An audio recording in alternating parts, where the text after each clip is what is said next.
예전엔 성매매라고 하면 흔히 청량리, 미아리, 영등포, 용주굴, 쌈리 같은 집창촌을 연상했었고 거기에서 일하는 여성을 창녀라고 부르기도 했었습니다.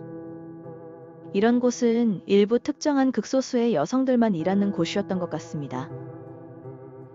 그러다가 2004년 가을부터 본격적으로 성매매 특별법이 시행되었고 이 법의 시행과 함께 이런 집창촌들은 하나둘씩 사라져갔습니다. 이 법을 만든 의도는 성매매와 성매수는 옳지 않은 행위이므로 근절하자는 좋은 취지였습니다. 그렇지만 애초의 의도와 달리 이 법이 시행되고 얼마 지나지 않아서 바로 부작용이 나오기 시작했습니다. 풍선효과라고 하나요? 이 법은 비록 좋은 취지로 시행된 법이지만 저런 집창촌들이 없어지면서 이제는 성매매 공간이 바로 우리가 사는 거주지로 옮겨져서 다시 성행하고 있습니다. 흔히 말하는 오피라는 형태의 성매매가 바로 그것입니다. 오늘은 인구 밀집 지역, 그 중에서도 특히 강남에서 가장 많이 성행하고 있는 성매매 방법인 오피의 실태에 대해서 알아보겠습니다. 오피라는 이름은 말 그대로 오피스텔의 줄임말입니다. 이 성매매가 이루어지는 공간이 바로 오피스텔이기 때문에 그렇게 부릅니다. 예전엔 앞에서 언급한 지역 등에서 집단적으로 이루어지던 성매매가 이제는 사람들이 많이 활동하는 지역, 오피스텔에 들어와서 소규모로 운영하는 시대로 바뀌어 버렸습니다. 그 중에서도 이 오피스텔 성매매는 특히 강남에 많습니다. 강남에 이런 오피스텔이 많은 이유는 여러 가지입니다. 우선 강남은 거주하는 사람도 많지만 낮 시간에 일하는 사람도 많습니다. 타 지역 사람이지만 일하러 온 직장인들이 유난히 많은 곳이 강남입니다. 그러다 보니 단기 임대라는 형태의 월세가 잘 발달되어 있습니다. 짧으면 3개월, 길게는 6개월 이상. 이런 식의 월세 계약이 가능한 곳이 강남입니다. 그 중에서도 특히 주거형 오피스텔 쪽에서 이런 단기 임대 형식의 월세가 발달이 되었고 임대인은 월세를 조금이라도 더 올려받기 위해서 풀옵션으로 설치해놓고 임대를 하는 곳이 많습니다. 이 풀옵션 오피스텔은 한 달치에 해당하는 보증금과 월세만 내면 바로 입주가 가능합니다. 침대, 냉장고, 세탁기, 에어컨, TV, 심지어 숟가락, 젓가락까지 갖춰져 있어서 입주만 하면 바로 그날부터 생활이 가능한 공간입니다. 아무것도 없이 그냥 옷가지만 싸들고 들어가도 바로 그때부터 편안한 생활을 누릴 수 있도록 만들어진 구조입니다. 그렇기에 월세는 비싸지만 또 그만큼 편리한 곳이 강남 오피스텔 월세입니다. 예전엔 방학 동안 짧게 유흥업에서 일하기 위해서 지방에서 올라온 아가씨들이 주거용으로 많이 살았었는데 요즘엔 그 짧게 계약하고 빠질 수 있다는 장점 때문에 이 오피스텔을 업소들이 임대해서 성매매 장소로 많이 사용하고 있습니다.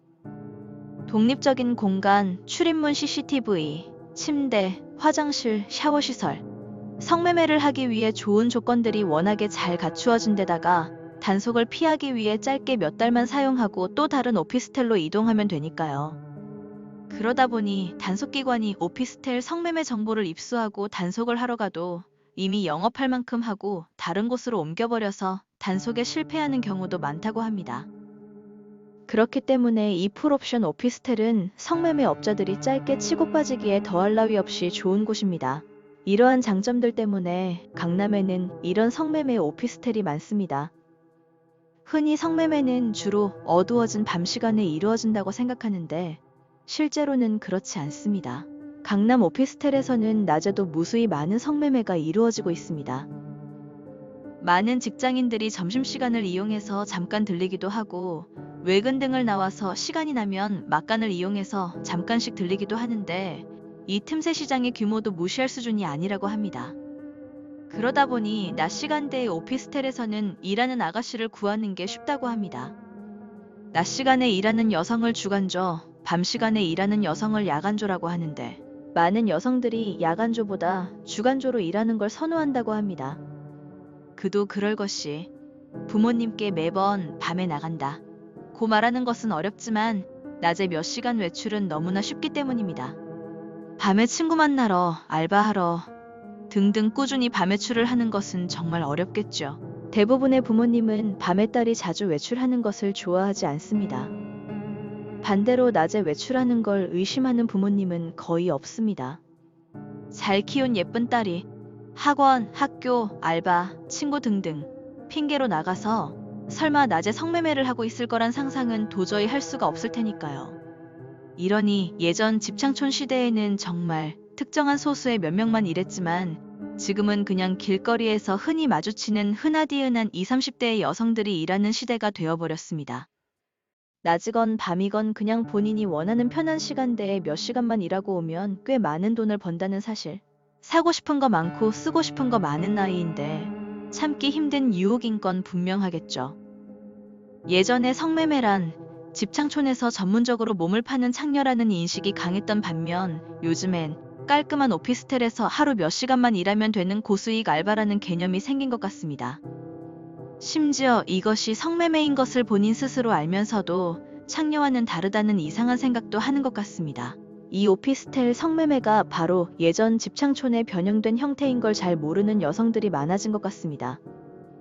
어찌되었건 이러한 이유들 때문에 지금도 많은 20, 30대의 여성들이 이 오피스텔의 구인 광고를 보고 있고 또 일하러 스스로 찾아가고 있습니다. 정말 심각한 문제가 아닐 수 없습니다. 오피스텔 업주들은 요즘 젊은 여성들의 이러한 심리를 잘 알고 있는 것 같습니다. 몸을 파는 건 창녀이지만 오피에서 일하는 건 그냥 알바일 뿐이다. 라는 식으로 여성들에게 세뇌를 시키고 있습니다. 이게 먹힌 건지 정말 요즘 오피에서 성매매하는 여성들을 보면 성매매가 불법인 건 맞지만 나는 창녀랑 다르다 라고 생각하는 추세입니다. 오피스텔 업주들은 온라인 유흥 구인 구직 사이트에 광고를 냅니다. 네이버에는 검색이 잘 안 되지만 구글에서 검색하면 유흥 구인 구직 사이트가 많이 나옵니다. 업주들은 이런 사이트에 광고를 올립니다. 공주님 구합니다. 편한 시간에 나와서 편하게 돈 버실 분. 등등 아주 그럴싸하게 구인 광고를 올립니다. 그러면 유흥업에 대해서 아무것도 모르는 젊은 여성들이 이 광고를 보고 문의 전화를 합니다. 뭐 요즘엔 오피스텔이 뭐 하는 곳인지 이미 알고 전화하는 여성들도 많기는 합니다. 전화를 하면 면접을 보러 오라고 하고 일단 만나서 꼬시기 시작합니다. 처음엔 무섭지만 막상 해보면 별거 아니다. 금방 적응한다. 라는 식으로 꼬십니다. 이때 면접을 본 여성이 망설이고 있다면 평소 알고 지내던 매너 좋은 손님이나 연계되어 있는 인근 오피스텔 관계자를 첫 손님으로 불러주곤 합니다. 잘 모르고 겁먹어서 망설이고 있는 여성에게 아무것도 아니다. 힘들지 않다. 라는 식으로 꼬셔서 매너 좋은 사람을 첫 손님으로 붙여주면 여성은 안심하게 됩니다. 첫날은 그런 식으로 매너 좋은 손님을 계속 넣어줍니다. 뿐만 아니라 이 행위에 대해서 바로 돈을 쥐어줍니다. 면접만 보러 간 첫날에 매너 좋은 손님만 상대하고 꽤 많은 돈을 벌게 된 여성. 이 여성은 아, 이게 꼭 그렇게 나쁜 것만은 아니구나. 라고 생각하게 됩니다. 이게 다 업소 관계자가 그렇게 생각하게끔 만드는 시나리오입니다. 면접 보러 간 여성은 이렇게 잠시 망설이는 사이 엄격결에 첫 번째 성매매를 하게 되고 바로 그날 적응을 하게 되는 것입니다. 원래 모든 게 처음만 어렵지 그 다음부터는 쉽다고 합니다. 이렇게 한번 성매매, 별거 아니구나. 라고 경험한 여성은 그 다음부터 계속 출근을 하게 됩니다. 돈맛도 봤으니 당연히 출근을 하게 되겠죠. 그럼 이제 이때부터 오피스텔 업소가 본색을 드러냅니다. 이젠 성매매를 한 번도 안 해본 여성이 아닌 제 발로 성매매를 하기 위해서 찾아온 여성. 오피스텔 측에서 이것저것 요구를 하기 시작합니다. 먼저 불법 온라인 후기 사이트의 유명한 닉네임들을 부르기 시작합니다. 이 불법 후기 사이트에 대해서는 나중에 다른 영상에서 자세히 다루겠습니다. 이 유명한 닉네임들은 각 오피스텔을 돌아다니며 일하는 여성에 대한 평가글을 올리는 사람들입니다. 이들은 성매매를 할 때 여성의 태도, 몸매, 스타일 등등을 적나라하게 후기 사이트에 공유합니다. 또한 사진을 찍어서 후기 사이트에 올리기도 합니다. 당연히 건전한 사진이 아닙니다. 이 유명한 닉네임에게 잘 보이면 앞으로 많은 손님을 받을 수 있고 그러면 돈을 많이 벌 수 있다. 라고 미리 오피스텔 측에서 여성에게 강요를 해둡니다. 그럼 해당 여성은 이 후기글 유명 닉네임이 원하는 모든 걸 다 들어줄 수밖에 없습니다. 괜히 그들에게 찍혀서 좋을 게 하나도 없기 때문입니다. 마치 배달앱에서 맛집 별점 주듯이 이 유명 닉네임들이 여성들의 평가글을 올리고 별점을 주고 다닙니다. 오피스텔에서는 이 유명 닉네임들의 평가에 따라서 여성의 몸값을 정하곤 합니다. 그렇기 때문에 아무리 싫어도 이들에게 잘 보일 수밖에 없습니다. 보통 여성에게 책정된 금액은 1시간에 9만 원입니다. 겨우 9만 원 받고 무슨 성매매를 하는 거냐고 깜짝 놀랄 수도 있지만 이건 어디까지나 기본적인 금액입니다. 택시로 치면 기본요금과 같은 개념입니다. 이제 이 유명 닉네임들의 평가에 따라서 해당 여성에 더 받는 금액이 책정됩니다. 보통 가장 인물이 떨어지는 여성은 1시간당 플러스 3만 원을 받습니다. 그러니까 기본 9만 원에 플러스 3만 원에서 12만 원을 받는다는 소리입니다. 요즘 이 업종도 단가가 많이 올라서 플러스 3만 원 받는 여성은 이제 거의 없다고 합니다. 보통 플러스 4만 원에서 많게는 플러스 9만 원, 최대 플러스 10만 원까지 받는 여성도 있습니다.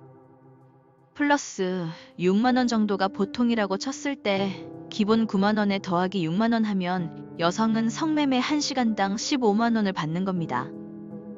생각하기에 따라선 작은 금액일 수도 있지만 하루에 성매매 한 건만 하려고 출근하는 여성은 없습니다. 최소 3건, 체력이 돼서 많이 할 수 있으면 10건도 하려고 출근하는 경우가 대부분입니다. 이렇게 금액보다는 개수로 승부하는 걸 개수치기라고 합니다. 그러니까 출근만 하면 보통 50만 원 이상, 많게는 하루 100만 원 이상도 충분히 벌어갈 수 있는 게 바로 이 오피스텔 성매매입니다. 돈맛을 본 여성은 자신의 정신과 육체가 망가지는 것도 모르고 계속 출근을 하게 됩니다. 그러면서 상습적인 성매매에 젖어들어 스스로 죄책감마저 잃게 되는 경우가 대부분입니다. 이렇게 이 여성은 진짜 창녀가 되었습니다. 성매매 특별법이 생긴 취지는 정말 좋습니다. 그런데 부작용이 너무나 큽니다. 예전엔 특정한 장소에 가야만 할 수 있었던 성매매가 이제는 오피스텔이라는 새로운 형태로 변신해서 우리의 실생활에 파고들었습니다. 이 오피스텔 때문에 오늘도 많은 여성들이 성매매를 하러 나섭니다. 아무것도 모르던 순진한 여성도 너무나 쉽게 이 세계에 발을 들이게 됩니다. 이건 정말 큰 문제가 아닐 수 없습니다. 이에 대한 당국의 단속과 제도 개선이 정말 시급합니다. 이상 리얼스토리 강남이었습니다. 다음 편엔 오피스텔 업주들의 수익 구조와 성매수 남성들이 이용하는 후기 사이트에 대해서 알아보겠습니다. 구독과 좋아요는 컨텐츠 제작에 큰 힘이 됩니다. 감사합니다.